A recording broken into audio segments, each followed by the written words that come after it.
I made absolutely sure that my fellow planets were rotating in the right directions and at the right speeds. There wasn't enough room for my own orbit, so I crawled among the audience members all the way in the back.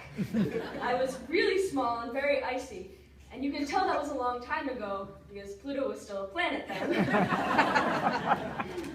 I started at this drama studio when I was 5 years old because there used to be a class for really little kids. Believe me, none of you have the right to complain about how much money the drama studio wants from you. I could have afforded Harvard if it hadn't been for all of those classes. But I never changed any of that. The first play I ever saw was called The King of Ireland's Son. And the only thing I remember about it was that there was a fake campfire on stage. I thought it was magic, not theatrical magic, actual Harry Potter magic. That play, for some reason, sunk so deep into my psyche that I still dream about it. The only other production that's ever had such a big impact on me was Cloudy with a Chance of Meatballs. I had a nightmare about that just the other week. I was a really weird kid, and not just because of my paralyzing fear of animated movies. I hadn't really figured out how to have a conversation yet. I wore a uniform of tie-dyed shirts, cargo pants, and a rainbow beanie every day, and I kept 2 lucky marbles and a pair of fingernail clippers in my pocket at all times. I wanted to be prepared. The first play I was ever in was called Kristen's Rainbow, not last year's, the original Kristen's Rainbow.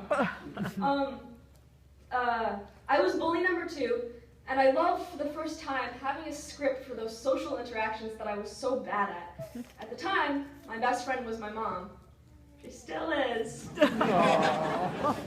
At every show, I memorized the names of people, older kids who I wanted to be like. Meryl Streep and Brad Pitt could have been bums on the street for all I cared about them, but I knew the names of dozens of drama studio students I had never spoken to. I thought to myself, I'll be like that one someday.